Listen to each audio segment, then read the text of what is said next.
की मंशा और उस मानसिकता के लोग यहाँ पर काम नहीं कर रहे हैं, इस तरह के अधिकारी अभी बैठे हुए हैं, तो उनको पद पर बनाकर क्यों रखा है, पद से बर्खास्त क्यों नहीं कर दिया? क्या, क्योंकि ये मामला तो सामने आ गया इसलिए हम लोग डिस्कशन कर रहे हैं। कई मामले तो ऐसे होंगे कि अलग अलग क्षेत्रों में होंगे जहां पर लोगों को न जाने कितनी परेशानियों का सामना इन आला अधिकारियों की वजह से करना पड़ता होगा।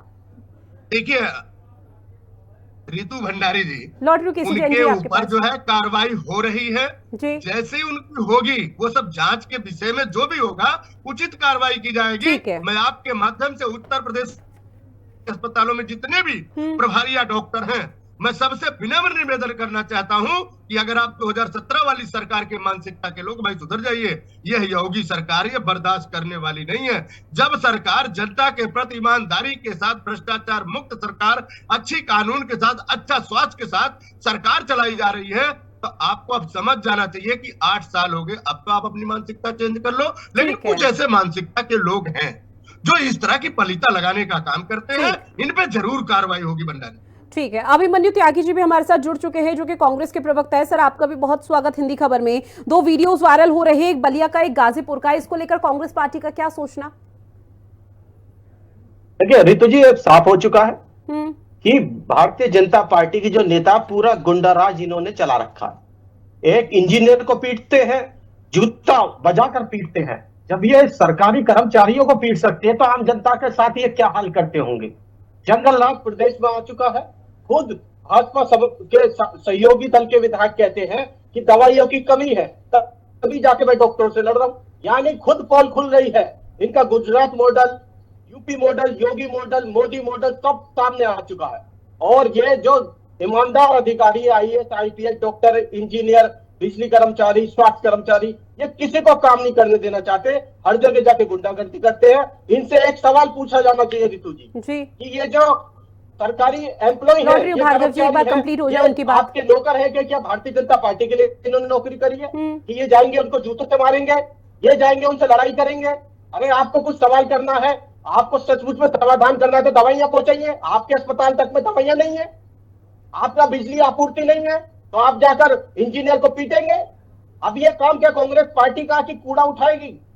कांग्रेस पार्टी का काम है कि बिजली की आपूर्ति बढ़ाएंगे, 24 घंटे बिजली देंगे? या ये काम कांग्रेस पार्टी का है कि दवाइयां अस्पतालों में पहुंचाने का काम हम करेंगे? तो इस सत्ता में क्यों बैठे हुए हैं ये लोग? अराजकता फैला रखी है, सरकारी कर्मचारियों को ये काम नहीं करने दे रहे। ठीक है, केसी जैन जी जवाब दीजिए, अब तो सवाल भी उठने लगे। देखिए पहली बात तो ये है कि अभी दयाराम जी ने बहुत अच्छी बात की कि देखिए डॉक्टर बहुत संवेदना के साथ काम करता है। और डॉक्टर ऐसा नहीं, सिर्फ कुछ पेशे ऐसे हैं कि वो सिर्फ और सिर्फ नौकरी करने के लिए नहीं है। सेना का जवान सिर्फ नौकरी करने के लिए नहीं जाता है, देश की सेवा करने के लिए जाता है। वो सिर्फ तनख्वाह लेने के लिए वहां नहीं जाता है कि अपनी जान की बाजी लगा देता है। पुलिस में भर्ती होती है, 24 घंटे काम पुलिस करती है, वो सिर्फ तनख्वाह लेने के लिए पुलिस नहीं जाती। मेडिकल की लाइन भी वैसी ही है कि यहाँ पे सिर्फ तनख्वाह लेने के लिए लोग नौकरी नहीं करते। प्राइवेट प्रैक्टिस करेंगे, इससे ज्यादा कमा लेंगे, लेकिन सेवा भाव से आप आते हैं और दवाइयां उपलब्ध हैं गरीबों को, आप दवाइयां बाहर से लिख रहे हैं, क्या है? तभी तो सवाल उठा। और अगर उस पर भी अगर विधायक को इतना भी अधिकार नहीं है कि संबंधित क्षेत्र में जाकर के वो कम से कम अधिकारी से बात कर सके कि भाई आप गरीबों को दवाइयां बाहर से क्यों लिख रहे हैं, और वो कह रहे हैं कि आप जाइए यहाँ से, जो करना हो करिए। ये विधायक आते रहते, कौन सी भाषा है? तो और उठ करके चले जाते हैं, बात का जवाब भी नहीं देते। बीच बातचीत करते करते बीच में उठ करके अधिकारी वहां से पलायन कर जाते हैं। ये कौन सा तरीका है एक जनप्रतिनिधि से बात करने का? और जनप्रतिनिधि वहां पे क्यों गया है भाई? वो अपने लिए नहीं गया है, आम जनता के लिए गया। क्यों गया है? क्योंकि उसको शिकायतें मिलने। तो ये बात बिल्कुल सही है, कुछ अधिकारी ऐसे हैं जो कहीं ना कहीं कुत्सित मानसिकता के आधार पर काम कर रहे हैं, किसी विशेष विचारधारा से प्रभावित होकर के काम कर रहे हैं। इसीलिए जन सामान्य को इस तरीके की समस्याओं को सामना करना पड़ता है। अगर दवाइयां कम है, आप लिखिए सरकार को कि यहाँ पे इतने पेशेंट है, इतनी दवाइयों का अतिरिक्त आवश्यकता है। लेकिन बाथरूम में ताला बंद है, इसका क्या मतलब है? लेटरिन में ताला बंद है, इसका क्या मतलब है? अगर शौचालय की कमी है तब तो आप कह सकते हैं यहाँ पे 2 शौचालय का और निर्माण होना चाहिए।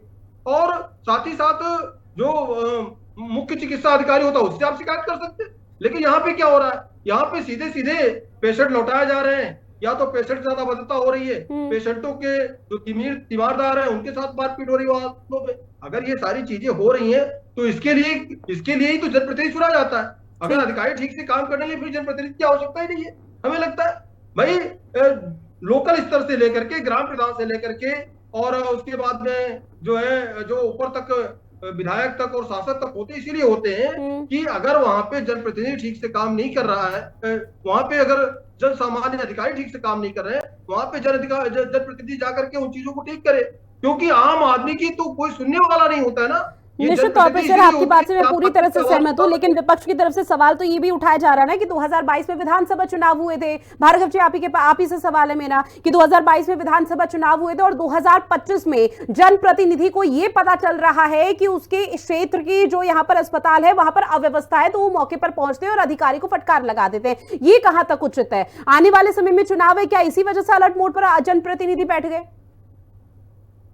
देखिए, अभी हमारे कांग्रेस के साथी बड़े लच्छेदार भाषण दे रहे हैं। भाषण ही देते रहिए भैया। आपके सहयोगी समाजवादी पार्टी की सरकार 2012 से 17 के बीच में थी।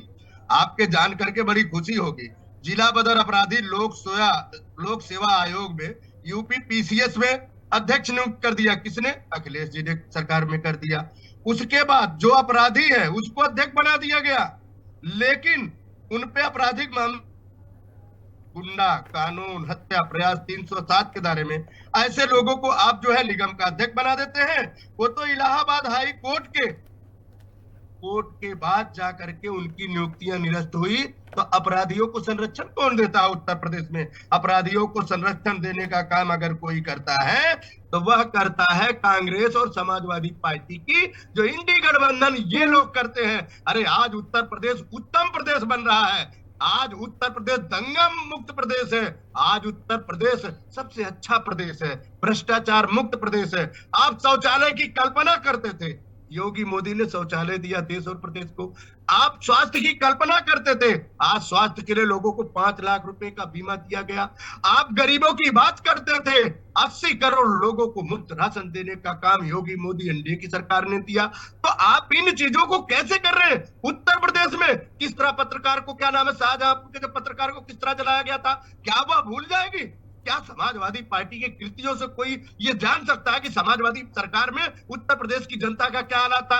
किसी थाने चौकी में कोई भी समाजवादी की पार्टी का पटका डाल करके गुंडाई करके जाके थाना अध्यक्ष भेज लेता था, बोनट पे बैठा करके उसको लखनऊ की सड़कों पे घुमाने का काम करता था। कैसी बात करते हैं? लत्तेदार भाषण बंद करिए, योगी मोदी को गुण गाना शुरू करिए। उत्तर प्रदेश में चला ठीक है। तो देखिए, अभिमन्यु त्यागी जी, एक बहुत बड़ा आरोप समाजवादी पार्टी पर हमेशा से लगा है सर, एक एक करके सर, किसी जैन जी लौट रही हूँ कि अपराधियों को संरक्षण अगर कोई देता है तो वो कांग्रेस पार्टी का अलायंस पार्टी है। और इसका सबसे बड़ा उदाहरण का अगर जिक्र किया जाए तो हाल ही में जो पूजा पाल का मैटर चल रहा है वो सबसे बड़ा एग्जाम्पल है। देखिए रितु जी, इस मामले में तो जो जानकारी दे पाएंगे सपा के प्रवक्ता ही दे पाएंगे। मैं ये कहना चाहता हूँ कि दयाराम जी तो कुछ समय पहले हमारी जो बोली है हमारे साथ आके खड़े होकर बात करते थे, भाजपा को घेरने का काम करते थे। पर लगता है कि सत्ता के साथ ये लोग आ गए हैं तो इनको अब सत्ता की जो लाभ है, मजे हैं, उसको लेने में ज्यादा आनंद आ रहा है। मैं एक सवाल पूछना चाहता हूँ दयाराम जी हमारे भाई से, कि वो ये है कि एक बात बताएंगे कि प्रदेश में या देश में कानून का राज होना चाहिए, भाजपा के नेताओं का राज होना चाहिए, जो कि ये जूता बजाने का इनको अधिकार मिले। ये यही तो चाहते हैं दयाराम जी, जैन साहब भी यही चाहते हैं कि कानून का राज न रह के जूता बजाने का राज, और ये सरकारी कर्मचारियों को तोड़ा कर मारे, पिटाई करे उनकी। और देखिए खुद विधायक जी ने कहा गाजीपुर में कि दवाई की कमी, और हमारे दोनों भाई क्या कह रहे हैं, जिस सरकार ने इस देश को मेडिकल स्टोर तोड़ने का बंद था। अरे आपके विधायक खुद कह रहे हैं दवाई की कमी है, आपकी पाल खुल चुकी है जनता के सामने, दवाई की कमी कितनी है। आप 8 साल सत्ता में बैठे हुए हैं, क्या काम कर रहे हैं आप? बिजली है नहीं, बिजली का अधिकारियों से आप जाके लड़ रहे हैं, कहीं डीएम से लड़ रहे हैं। दयाराम भार्गव जी, सर आ रही हूँ, एक बार बात कंप्लीट होने दीजिए कांग्रेस की, क्योंकि प्रदेश में धक्का ये लोग लेकर आ गए। लेकिन अभिमन्यु त्यागी जी, सच तो ये भी है ना कि जिस कानून व्यवस्था में, प्रदेश की कानून व्यवस्था, लॉ एंड ऑर्डर को लेकर आप लोग सवाल उठाते हैं, बीजेपी के वहां पर कार्यकर्ता मारपीट करते हैं तो उन पर तुरंत एफआईआर दर्ज की गई। कानून व्यवस्था कितनी एक्टिव है वो इसका भी एक बड़ा उदाहरण है। हालांकि हम यही कहना चाहते हैं, वो तो सामने आ गई बातें। हाँ। तो जैन साहब तो पता नहीं क्या क्या कहते, सामने आ गई है बातें, सारी राज खुल गए हैं। इनको हाथ में जूता चाहिए ना, और पब्लिक का सर चाहिए। ये तो चाहते हैं पब्लिक को पीटे दौड़ा कर, तेरा तो होना चाहिए। और अगर वो सचमुच में सही काम करते तो वो उनके ऊपर मुकदमा क्यों दर्ज होता। लेकिन यहाँ ये उनको बचाव करने का काम कर रहे हैं। ये तो कह रहे हैं कि नहीं नहीं, ये तो कमी है उन लोगों में, डॉक्टरों में कमी है, बिजली विभाग के कर्मचारियों में कमी है, गलत विचारधारा के लोग। अगर वो सचमुच में गलत विचारधारा के लोग थे, ठीक है, तो आपके नेता पे कैसे मुकदमा दर्ज हुआ। ठीक है। केसी जैन जी, एक रिएक्शन मैं आपसे भी लूंगी, क्योंकि सर देखिए, योगी सरकार की तरफ से एक मुहिम या फिर ट्रेनिंग चलाई जाती है जहां पर कार्यकर्ताओं को ये बताया जाता है कि कैसे उठना बैठना है, उनको ये तक सिखाया जाता है कि आम जनमानस की सेवा कैसे करनी है, कैसे लोगों के बीच में जाना है, और जो तमाम योजनाएं आप लोगों की तरफ से संचालित की जाती है उनके बारे में यहाँ पर कैसे बताना है। लेकिन जब बीजेपी का टैग या किसी पार्टी का टैग किसी कार्यकर्ता के आगे लग जाता है तो उसका एटीट्यूड लेवल सर बहुत हाई हो जाता है। तो क्या बीजेपी के कार्यकर्ता उस परीक्षण या प्रशिक्षण से सीख नहीं पा रहे? नहीं रितु जी, देखिए भारतीय जनता पार्टी का एक एक कार्यकर्ता अनुशासन में रहना जानता है और संतुलित रहना जानता है। ये तो अनुशासन नहीं